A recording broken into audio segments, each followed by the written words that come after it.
اور یہ جو جہاد ہے نا، یہ صرف قتال نہیں ہے، جہاد کا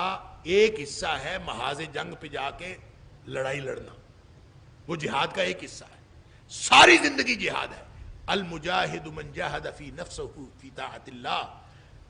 اصل مجاہد وہ ہے جو اپنے نفس کے خلاف جنگ کرتا ہے، جہاد کرتا ہے، کوشش کرتا ہے، اسٹرگل کرتا ہے فی طاعت اللہ، کہ اپنے نفس کو اللہ کی اطاعت پہ لگائے۔ یہاں سے جہاد شروع ہوتا ہے،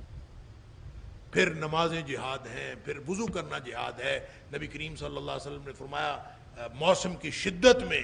وضو کرنا، شدید ٹھنڈ ہے اور ٹھنڈے پانی سے وضو کرنا، سبحان اللہ، وہ ایسے ہے جیسے کوئی شخص سرحد پہ پہرا دے رہا ہو، رباط ہے، اور کوئی شخص شدید موسم میں مسجد میں چل کے آتا ہے، یہ رباط ہے۔ تو ہر کام جو ہے وہ جہاد ہے، کرتے کرتے کرتے کرتے ذروۃ سنامہ الجہاد، جو اسلام کی جو چوٹی ہے سب سے بلند، وہ میدان جنگ میں جا کے جو لڑنا ہے وہ جہاد ہے۔ لہذا سارا کچھ جہاد میں شامل ہے۔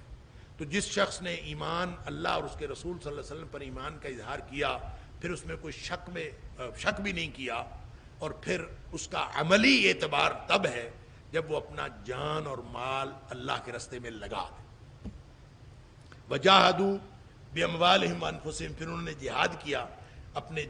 مالوں کے ساتھ، اپنی جانوں کے ساتھ، فی سبیل اللہ، اللہ کے راستے میں۔ جہاں اللہ نے سورہ حج کے آخر پہ جہاں فرمایا وجاہدوا فی اللہ حق جہادہ،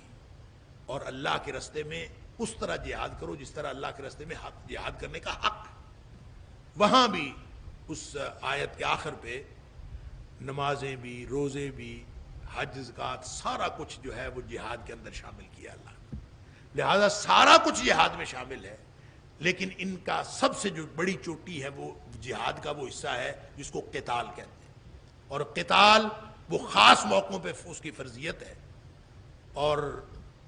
آج کا مسلمان نیچے والا جہاد نہیں کر رہا تو وہ اوپر والا جہاد کس نے کرنا؟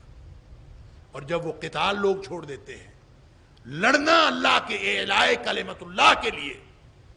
اور مسلمانوں کے لیے اور اہل ایمان کو بچانے کے لیے، جب لوگ لڑنا چھوڑ دیتے ہیں تو پھر اللہ تعالیٰ کی مدد بھی ساتھ چھوڑ دیتے ہیں۔